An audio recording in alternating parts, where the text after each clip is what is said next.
So tonight what I was going to talk about are GC tips and tricks and things that we look at as far as method optimization. So a lot of times when I give different talks, admittedly I will say optimization talks kind of trend very similarly to troubleshooting talks. So optimization is really just taking care of things before you start to have problems, and troubleshooting is just waiting until you already have problems and then you've got to try and fix them. Okay, so some of the different areas that we can optimize. So starting with the carrier gas, and then we move on to the inlet, column, stationary phase, and dimensions. I focus a lot on the column and stationary phase and what we can gain and perhaps even lose when we start looking at changing some of the different characteristics that we have for our GC columns. And then we'll look at column temperature. Now, if we start going through the flow path, we start with our carrier gas. Now, hopefully everybody knows that you need to have some kind of carrier gas for your GC instruments. So we've got to start there, right? Making sure that we have something as far as a mobile phase to introduce our sample. And then we look at how we actually use that carrier gas to take full advantage, full power, utilize the power of our analytical system. So when we start looking at the types of carrier gases, we're typically talking about nitrogen, helium, or hydrogen. Now, when we start looking at some of the pros and cons of what we get for the different carrier gases, that brings us to our Van Deemter curve. Now, this may bring back some painful memories of general chemistry, but it is essentially the same thing for LC as it is for GC. It's how are we using our mobile phase to take advantage of what the analytical power of our system gives us. So when we're looking at this, it's our theoretical plate height compared to our linear velocity of our carrier gas. So theoretical plates being kind of an arbitrary number that tells us the power of our analytical system, theoretical plate height that we're looking at here with our lowercase h is we want to try and get a nice short theoretical plate height so that we can get more theoretical plates in a given distance of analytical column. So short plate height means I can get more theoretical plates in the same distance as far as what our analytical column is giving us. So if we set that mobile phase, and in this case we're talking GC, so if we set our carrier gas velocity too slowly, we get excessive diffusion. Everything kind of broadly gets introduced onto our column. If we set our carrier gas velocity too quickly, we get poor mass transfer. Much like when my wife takes me shopping, there's no interaction between things because I fly through the store so quickly that there's no real interaction with our stationary phase, with shoes, purses, etc. Does that make sense? Okay. So we're trying to find that optimum linear velocity where we have that nice short theoretical plate height. Now, when I ask people about their GC methods, most people talk about flow rate as opposed to linear velocity. So why do I discuss things in terms of linear velocity? Well, it's because it's a more accurate representation of how am I actually using that carrier gas. So the analogy that I like to use is if it's a nice sunny summer day and we decide that we're going to wash our car outside. So if we're holding a garden hose in one hand and then you see your loved one, spouse, family member come approaching you, you're holding a garden hose, you see your loved one, the thought that goes on in people's heads is, hey, I want to squirt them with the garden hose. Now if the water doesn't quite reach, what do? You put your thumb over the end of the garden hose, right? So you didn't change the volumetric flow of the water that's coming from the spigot of your house through that hose, but you've created a restriction. So now in order to maintain that same volumetric flow, it has to go past that restrictive point quite a bit faster. So how you actually utilize your carrier gas is more determined by that linear velocity, not necessarily just volumetric flow, which is a constant. When we look at the different types of carrier gases and how they actually perform, well, what we see is they have different Van Deemter curves because we're talking about different molecular sizes, different diffusion rates. So when we look at something like this, well, this brings up a couple of different talking points. Well, you look at something like nitrogen, well, it is a less diffusive type of carrier gas. So what can we do to try and speed things up if we had to try and choose? Well, we can choose something like hydrogen. Making a change from helium to hydrogen can usually knock off about 1/3 of our analytical run times. And when you get into a discussion as far as the cost of gases, helium costs are going up, and it seems to be kind of a cyclical trend where every couple of years people are told, hey, your gas prices are going up, the availability is going down. So what can you do to try and offset that? Well, we can look at things like nitrogen or hydrogen, and sometimes using things like hydrogen generators. When you're trying to optimize your methods, many times people will overlook some of the simple things that they have readily available for them. So when you're looking at trying to tweak a method, or maybe if you call up tech support and you say, well, you know, Eric or whoever it is that you're talking to, maybe I'm not getting the resolution that I like. Well, what are some of the things that we can look at? Well, we can look at starting with our linear velocity of our carrier gas. If you call up and you say, I'm not getting the best resolution possible, but I'm running a gas like helium at a linear velocity of 80 centimeters per second, maybe just doing something as simple as slowing down that flow rate, slowing down the linear velocity, can help increase the amount of theoretical plates that you're utilizing in your system, thereby helping improve your resolution. Now, as we go on to the injection port, and a few points, or a point to make here, as far as when I do troubleshooting types of talks, I would say that probably about 99% of my GC troubleshooting that I ever encounter is something prior to the GC column.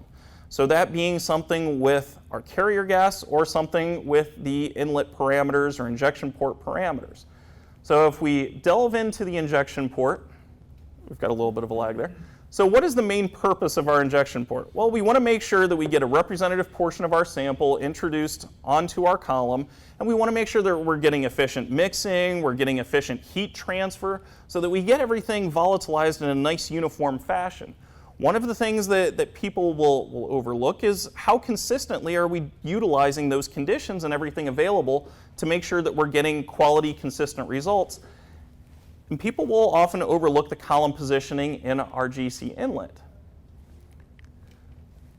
So why do we have some of the recommendations that we have as far as column installation? Well, if you look at the picture here, so for a standard splitless inlet on an Agilent GC system, we say that your column should go 4 to 6 millimeters above the top of the ferrule. Now, if you look at this picture, what we're trying to do is we want that column to go above the gold seal and go into the bottom of the GC inlet liner. I had a customer one time that had bought a brand new GC system, and they complained, hey, this thing doesn't work. It's not giving me sensitivity. It's awful. So we said, well, let's take a look at trying to do some troubleshooting. Well, they had a different type of inlet that they were used to using previously, which only installed the column so that it was only a millimeter above the top of the ferrule. If we look at this picture, if you had your column only 1 millimeter above the top of the ferrule, it would still be well below the gold seal. And if you tried to run a split type of method where your column is well below the gold seal, well, you've got all of that split gas flow. Where do you think your sample is actually going? It's going out through your split vent line. So we want to make sure that our sample is actually getting introduced onto our column. So that's why we have the recommendations that we do for whichever inlet that you choose to use. So as a graphic illustration of what we're trying to do when we look at how important our inlet is for us, it's all about trying to get that nice representative portion of our sample, and ideally as infinitely narrow a band so that our column can do the separation for us. If we do that, we get good quality chromatography. If we take less than optimum conditions as far as how we introduce that sample, maybe through an auto sampler that injects a little too slowly, having an inlet temperature perhaps a little too cold, whatever the case may be, if we introduce our sample in a long diffuse band, we end up with something that looks more blobography-ish as opposed to good chromatography. So what are some of the things that we can do and start to manipulate? Well, that's where we get to a discussion as far as, well, what type of inlet and what kind of parameters do we have? Now, primarily these days, we tend to focus a lot on split and splitless types of inlets. Even if you have a different type of inlet, the things that I'm about to talk about are still appropriate. Now, when I first started doing GC, one of the first things that I wanted to wrap my brain around is, well, where are all of the flows coming and going in our GC system? What are some of the things that I can manipulate to try and help improve my quality of results? Now, when you look at this illustration here, so if we're looking at a split flow path, well, we have our carrier gas that's sweeping underneath our septa at about 3 mils per minute. Okay, so total volumetric flow, 3 mils per minute for our septum purge. We have our column flow, which is typically on the order of 1 to 3 mils per minute. And then everything else that makes up our total flow is our split flow path. So all of that carrier gas that's coming in to essentially dilute our sample so only a small portion goes onto the column. So if you have a 20-to-1 split ratio, you have 1 part of sample that's ultimately making it onto the column, and you have 20 parts that are going out through our split vent line. Now, this may bring to mind an area of possible maintenance. That split vent line, if I have more sample that's going out through that split vent line, well, our inlet is at a nice hot heated temperature so that we can get nice volatility, get everything volatilized in a nice quick fashion. That split vent line just runs to the back of your GC instrument. Well, that is no longer a nice hot heated zone, so things do tend to start condensing in that split vent line, and that can lead to problems with carryover, ghost peaks, etc. Now, if you're looking at splitless, well, we still have the same things. We still have our septum purge set at about 3 mils per minute. We have our column flow, typically 1 to 3 mils per minute. Now, everything that we put into our inlet until we turn on our purge activation is going to try to migrate towards our GC column. But as soon as we turn on our purge activation, we basically treated this like a split inlet again. So what do we have as far as variables? When we're looking at our split injector, well, we have our split ratio. How much sample are we going to allow to get onto the column? We do have different liner types, and there are some pros and cons when we start looking at different liners. And we need to look at things like our temperature and our injection volume because we want to try and prevent what's called backflash or flashback. When we overload our GC inlet liner, well, if that sample volatilizes and escapes beyond our GC inlet liner, that's what's called flashback or backflash, and that can start to dirty up other areas of our flow path that are a little bit more complicated as far as doing maintenance. So what are some of the different liner types that we have? Now, this is just a snapshot of some of our liners, by no means a complete portfolio, but why would you choose one liner versus another? Well, if you look at the pictures that we have here, a straight tube is going to have typically a little bit more capacity than a liner with glass wool or inverted cup or baffles. So assuming these are all the same internal diameter, so if we said these are all 4 millimeter internal diameter liners, well, the less stuff that I have in there, the less volume it's taking up, so I'm going to have more volume capacity. Now, what does adding things like glass wool, cups, baffles, what does that give me?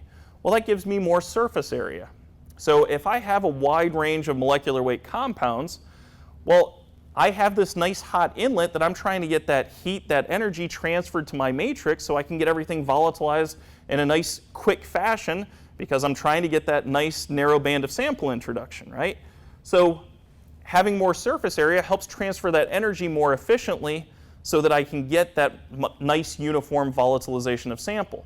It also does prevent some of the contamination, matrix interferences from getting further down my flow path. So if I have particulate matter or semi-volatiles, what we'll find is that glass wool does prevent some of that stuff from getting further down our flow path.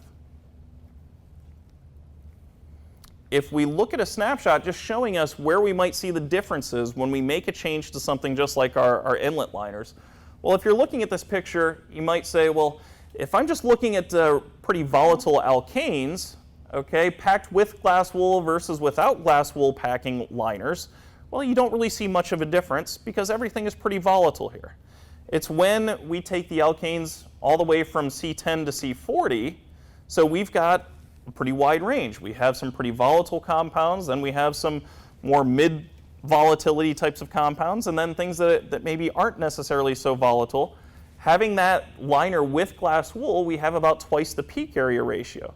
So better sensitivity, better abundances for just changing our GC inlet liner without changing anything related to our GC method. Now, if we look at splitless injectors, well, the things that we can start to play around with as far as variables, well, we have our purge activation time. How much sample are we allowing to get onto our column before we say, hey, I've had enough, I don't need anything more? Because if I put more sample than what is needed onto my column, that is just putting it at extra risk for contamination, carryover, etc.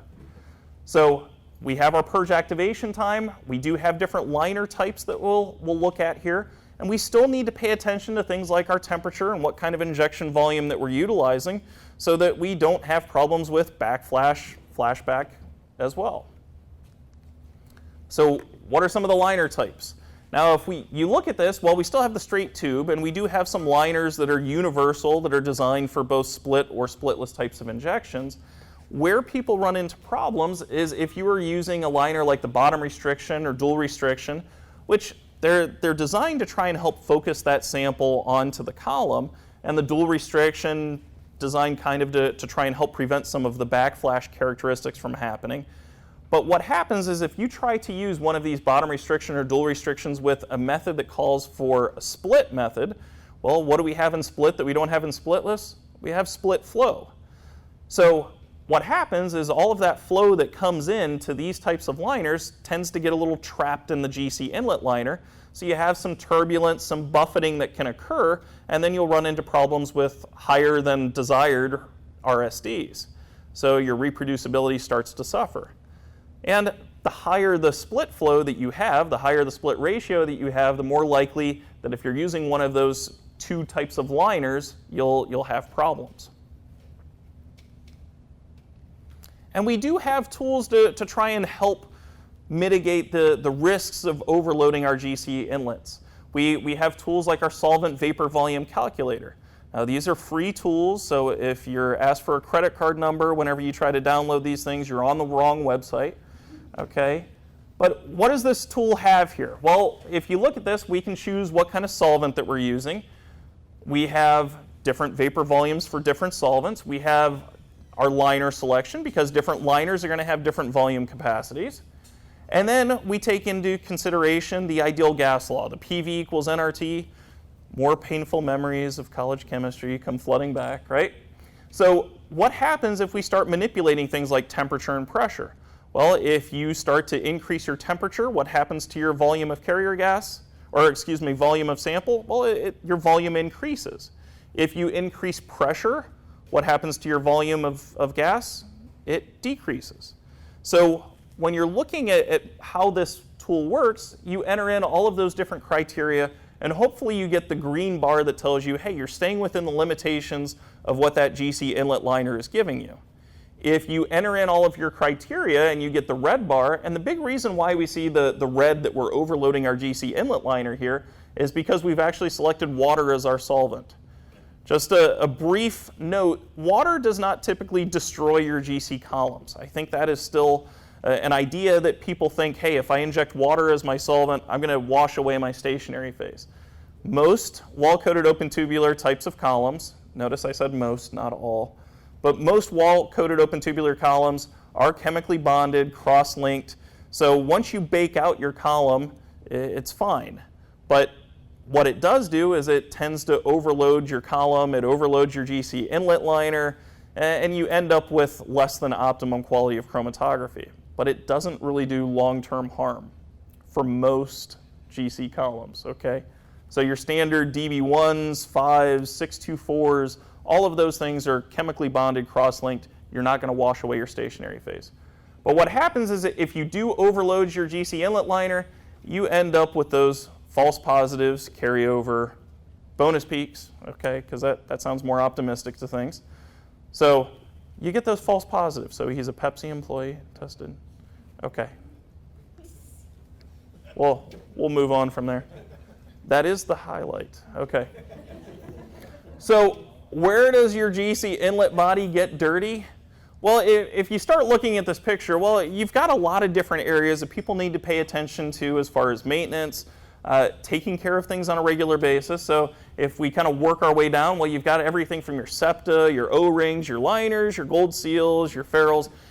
There's a lot of different maintenance items here, and if we don't take advantage of all of those different consumable parts, or we just neglect those, well, that contamination is going to migrate further down our flow path and cause further problems with our chromatography.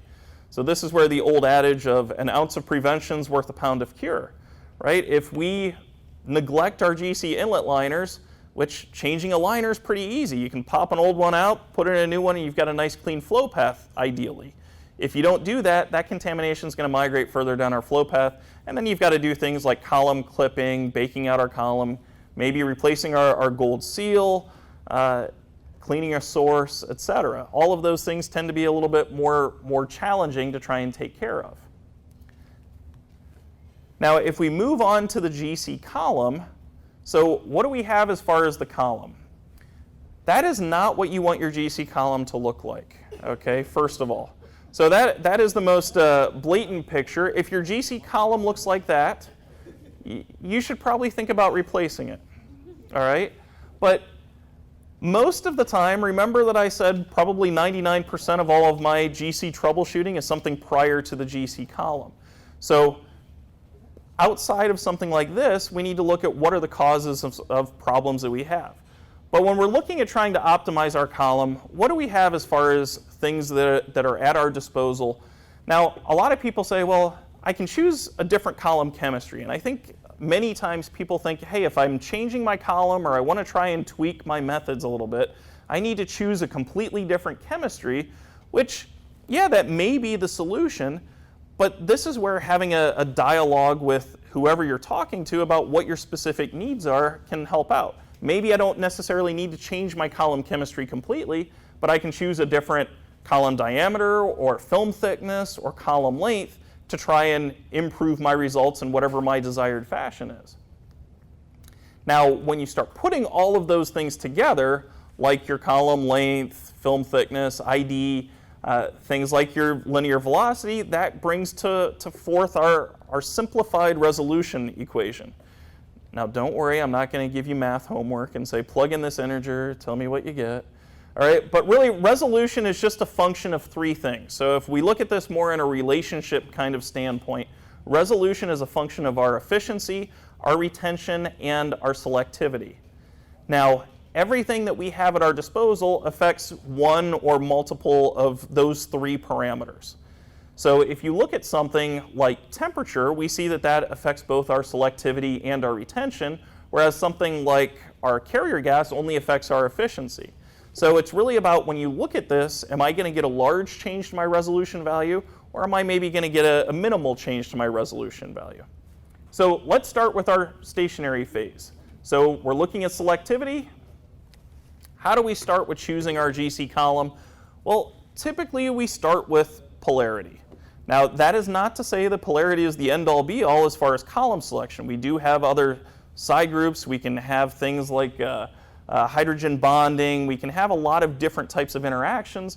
But for the most part, when you start looking at choosing your column, we're usually going to start with polarity. If you have an analyte that has some polarity that you're trying to hold, we want a column with some polarity to try and give some kind of affinity there. And that's where like dissolves like, oil and water don't mix. So if you don't know what polarity is, well, that's where the cheesiest science joke that you'll probably ever hear comes to mind. Why did the bear dissolve in water? Because he was a polar bear. Okay, well, we'll continue on from that. Oh, I get it. Polar bear. Yeah. Finally, somebody gets it. So we can take a step back and say, well, beyond the column chemistry, we might want to figure out, well, which family of columns do we want to start off with? So you have wall-coated open tubular columns. Those are your standard liquid-coated stationary phase types. Your 100% PDMS, polydimethylsiloxane, your 5% phenyl substituted phases. There is actually a liquid polymer that is coated inside of that column. And the way that your column chemistry works is as your analytes enter into that column, they are actually absorbing into that stationary phase, and then an equal portion is desorbing off of the stationary phase, and hopefully you have that nice equilibrium distribution, and you have a nice sharply resolving peak that comes out at the end of the column. So that utilizes absorption. Now, if you're talking porous layer open tubular columns, that utilizes adsorption. And this is where my nasaliness from being from Ohio, I don't know if people see that I'm saying two different words there. So AB on the wall-coated, AD as in delta, okay, on the plot type of column. So that is a solid particle that's coated in those columns, and that really just interferes with your analytes as they're trying to make it down the flow path. Now, plot columns are good if you're looking for very light hydrocarbons, permanent gases. If you're looking at something that is lighter than, say, propane, you're probably looking at a plot column. So if you need separation of nitrogen, oxygen, carbon monoxide, you're probably going to be doing plot columns. Anything heavier, you're going to be using wall-coated open tubular columns, or perhaps packed columns. Now, I don't focus a lot on packed columns because, well, they're frankly just not that efficient. Now, if you need capacity, though, so if you have an analyzer where you're just wanting to try and get one hump separated from another type of hump, okay, a packed column is still a great way to do that, but it doesn't necessarily give you the best theoretical plate count. Now, when we look at some of the wall-coated open tubular columns that are out there, this is not a complete picture. Within our portfolio of GC columns, I think we've got something around 5,000 different GC columns out there. Now, that being with different dimensions and things like that, but this does not even cover all of the families of GC columns that we have out there. So if you look at this, well, you see you've got everything from nonpolar to wax columns, your polyethylene glycol, and then everything in between with different side chains, different substitutions, phenyl substitutions, cyanopropyl substitutions, trifluoropropyl. There's a lot of different column chemistries out there. And we do have columns that are designed to really focus on certain applications, so that's where we do have some specialty phases of column. But just like if you're buying a brand new car and you go to the car dealership and a dealer walks out, if you've never said a single word to that person and they say, here's what you should buy, how much faith do you put into that car dealer? Just like when you're buying a GC column, well, you need to have some discussion as far as what have you tried in the past? What did you like about it? What are the critical separations? What are the critical needs that you have specifically for your columns? What kind of temperature limits are you looking at? The solution of, hey, I like the resolution or I like the retention order of my chromatograms, I like the resolution, I just want things to be a little bit faster, that is a much different solution than saying, hey, I'm not getting these two compounds separated at all. So this is where having that discussion and all of those characteristics really comes into play to try and paint a more complete picture of what is, in fact, the best solution for you. Now, if we move on and we look at ID of column, so now we see something that affects both our retention and our efficiency. So what do we gain when we start changing to a smaller ID of column? Well, what you see here is as we go from a 0.53 to a 0.18, we have about 3 times as many theoretical plates. So a more powerful system. That smaller ID of column means that we have a more efficient column and that we can have everything moving nice and quickly going through that stationary phase that we've presented. Now, as with a lot of things in life, where there's a pro, there's often a con. One of the cons that we have if we change our ID of column is that we do lose capacity. Now, for many people's applications, if you're running a high split ratio, capacity is probably not the thing that is a huge concern for you. If you're running splitless or you have to do large volume injections to try and get the level of sensitivity that you're looking for, maybe capacity is something that's very important to you. But this is a question that you have to discuss in order to make sure that we're picking the right kind of column that you desire. So we do lose capacity as we go to that smaller ID of column. We also increase our head pressure. So going from a larger ID to a smaller ID, more restriction, so we're going to have a higher head pressure. Now, if you're doing things like pressure pulsed injections, is anybody doing pressure pulsed injections? So we looked at that vapor volume calculator where you can start to manipulate things like your temperature and your pressure at the inlet. So pressure pulsing is the process where we can increase, usually on an order of 2 to 3 times what our ambient head pressure is, try and get our sample really focused so that it gets introduced quickly onto the head of the column, which can tend to sharpen up some of our peaks. So if you're doing pressure pulsing, just be aware that if you do change to a different column, well, you have to change that pulse accordingly to make up for that pressure pulse. So our overview, if we want to change our efficiency, resolution, and also pressure in a positive way, well, we go to a smaller ID of column. If you need capacity though, well, a larger ID of column is the way that you have to go. Or if you need larger flow rates, well, a larger ID of column is the way to go. So if you're doing things like purge and trap or headspace, you're probably going to have to stick with a larger ID of column. Or if you just like to burn through carrier gas because you're just that kind of person, a larger ID of column is the way to go for that. Or if you want to try and save your lab a little bit of money by going to less carrier gas usage, a smaller ID of column will mean decreased gas usage. Now, what if we look at our film thickness? So film thickness, if we look at this, we're only affecting our retention. So what do we get? Well, we do have a nice linear progression. If we double our film thickness, we are pretty much doubling our retention times. Now, does that mean that it helps with my resolution? It depends. If I have a retention factor of less than 5, so I have an early eluting compound, what are the things that I can do to try and get those compounds? If I have two closely eluting compounds that want to fly through my flow path, well, what can I do to try and encourage them to hang around, spend a little bit more time trying to work through the separation? I put a lot of personification into my GC issues. So what can we do to try and encourage those compounds to separate? Well, we can try to increase the things that they're attracted to, increase our film thickness, or drop our temperature to try and improve our resolution. If we have late eluting compounds, so the compounds that hang around forever, we just want to try and get them off of the column and we want to try and get those late eluting compounds to separate, what can we do? Well, we try to take away the things that's keeping them around. So we drop our film thickness or increase our temperature to try and bump up our resolution. Now, many times people will say, well, Eric, I have something that's kind of somewhere in the middle. So what are the things that we're going to try? Well, typically we're going to try holding isothermally and see if we can get compounds to separate, or we're going to try and go as ballistic a temperature ramp as we possibly can to try and get things to separate. Now, in terms of capacity, if I need that capacity again, a thicker film column is going to be the thing that I desire to try and bump up my capacity.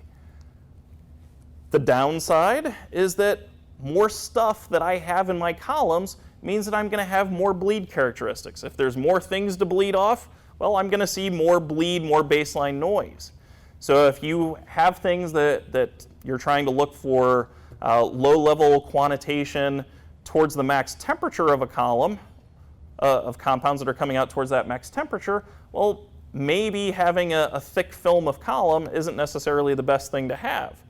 So more baseline noise typically means a lower signal-to-noise ratio, so a little bit more problematic as far as your detection levels. So as far as my film thickness summary, if I need retention, a thicker film column gives me that. Resolution, it just depends on the nature of my analytes. If I need capacity, a thicker film column. Unfortunately, bleed is going to be higher with a thicker film. On the plus side, though, inertness is greater with a thicker film of column. More stuff that kind of covers up any potential active sites, we typically end up with a greater degree of inertness with columns. So if you're looking at active compounds, your alcohols, amines, acids, a thicker film column is typically going to give us a benefit. If we need the greatest efficiency, though, so we want everything moving in and out of that stationary phase efficiently, well, a thinner film column, so smaller ID and thinner film is the way to go to try and bump up your efficiency. Now we move on to length of column. So if you look at this, well, length only affects our efficiency.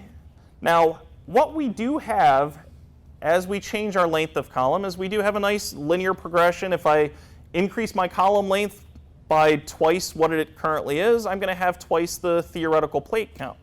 Now, what you saw in that equation is that theoretical plate count is not the same as resolution.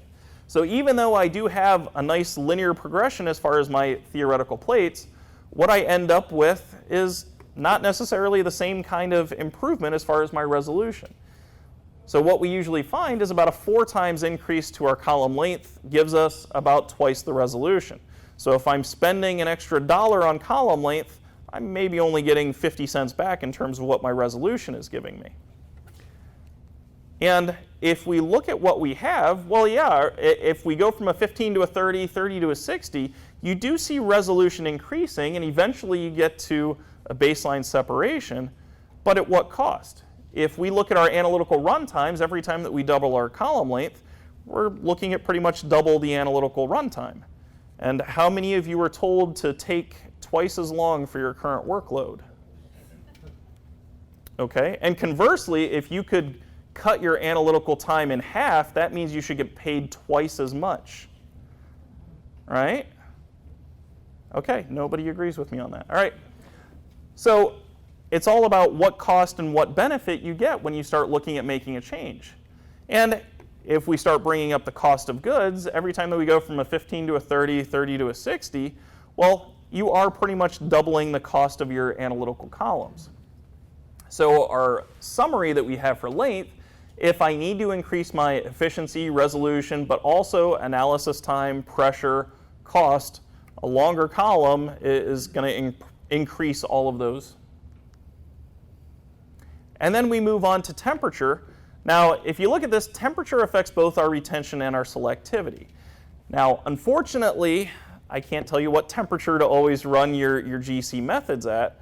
So it does involve a little bit of trial and error, but just like we saw with the film thickness, what we see is, well, you kind of have to ask yourself, are these compounds that are early eluders or late eluders, to try and figure out what do you think is the best course of action.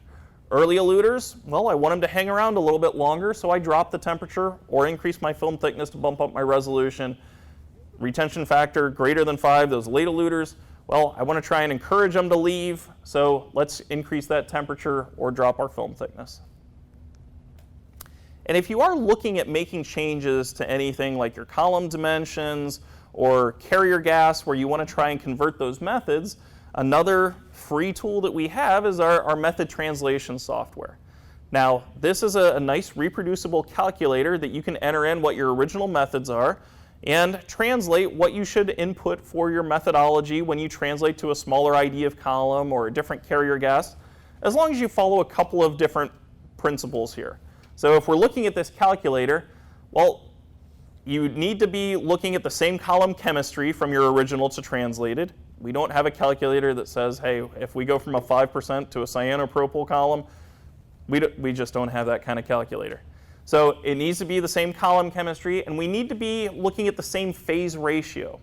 So if you're looking at this calculator, you see a phase ratio number. That is the relative openness of your capillary column. So if you're looking at a phase ratio on a 0.25 column, so 0.25 millimeter ID with a 0.25 micron film thickness, that is about the same phase ratio as a 0.18, 0.18. If the phase ratio between your original and your translated starts to get out about 20% or so, the calculator starts to kind of fall apart. So if you are looking to make a nice, easy translation as far as your method, same column chemistry and pretty close phase ratio. And then we look at some of the surfaces. So when you're looking at everything in your flow path, you need to look at all potential sources where you might have some unwanted secondary activity, active sites. So what happens if we don't optimize those flow path materials? Well, you've got to look at everything that you have first of all. So even beyond this picture, well, what's happening in those vials that I'm using for my sample preparation? What's present in my GC inlet liners, my inlet body, the gold seal? You know, all of these potential areas have some level of surface area where my analytes are going to be coming into contact. Now, if you look at the picture, you might say, well, where's the largest surface area? Typically, that's going to be our column. So that is probably going to make the biggest impact when we look at choosing better quality chemistry in relation to our flow path. So where do we see these compounds giving us problems? Well, it's the compounds like our alcohols, acids, amines. Those are the things that like to bind onto activity that might be present in our flow path. So what can we do? We can choose better quality chemistry. So if you look at these compounds, what we're seeing here is benzoic acid, 2,4-dinitrophenol, 4-nitrophenol. We know that those compounds typically are going to be prone to some unwanted secondary activity, giving us that less than optimum resolution, that less than great abundances that we're seeing there. So let's use a better quality chemistry. and you see a definite improvement by using those better quality products. Now, if you compare the differences, so a little bit more of a clear picture of what we had on the bottom there with the non-optimized flow path versus the top where we have an optimized flow path. Now, if all you're ever looking at are just general hydrocarbons, simulated distillation, having ultra-inert products or better degree of inertness, maybe that isn't necessarily something that's important to you, but if you're looking at things like environmental pollutants, or you're looking at drugs of abuse types of compounds, anything that has amines, alcohols, aldehydes, those are things where having the best possible chemistry, the best possible deactivation is a concern. And just putting it all together, so drugs of abuse, what we see here is that not having the optimized flow path, you might not even see some of the compounds that are present as far as what your matrix is giving you. So some of the conclusions that we have. So look at everything that's in your arsenal as far as what you can choose when you're making column selection. So it's not just the stationary phase, even though that is something that we're trying to look at, but you do want to make sure that you can get the best possible separation, the best possible resolution for the parameters that are at your disposal. So temperature limits and inertness play a part, but we also want to look at all of those other things. A smaller diameter, a smaller film thickness helps bump up our efficiency without increasing the cost that maybe a longer column would. And then if you are looking at trying to improve your methods, perhaps by cost or analytical runtime, try to minimize that column length, but maybe not by so much that you decrease your theoretical plate so much that you lose resolution. And then we do have some guides available if you didn't like listening to me. There are some things available online. So we do have troubleshooting resources. There are some other videos, links to our method translation software. So there are a lot of things available online. We do have some other resources that look at some of our better connections and things that we can do to try and make our lives a little bit easier as far as column connections. That just shows that's a little picture of our self-tightening column nut. Just a way to try and make your column installation a little bit easier. If you have any questions, let me know. This is just a picture. We do have that for our inlet and as well as our transfer line, so if you're a mass spec user. So what that does is it replaces your standard column nut. It's a tool-free connection, a hand-tight connection, so you don't have to hunt down that 1/4-inch wrench that's usually in the person that's attending a talk, their lab coat pocket, right? So you don't need any tools. There is a little spring-type mechanism in that so that as your ferrule expands and contracts, you have a nice consistent tightness so that you don't have a leak that occurs. And the other last benefit is that typically you can just tap your self-tightening column nut on the bench top and your ferrule will pop out because there's a little bit of give to that spring-type mechanism. So if you have that system of dental tools, paper clips, whatever your system is, you can do away with that. And then the final slide that we have here. So there are other resources beyond me just standing up here and talking to you all. So we do have, within Agilent, we have other phone numbers, technical support. There are a lot of different resources available to try and help you out for your chromatography needs. Not just gas, liquid, etc. Any questions? Thank you all for your time.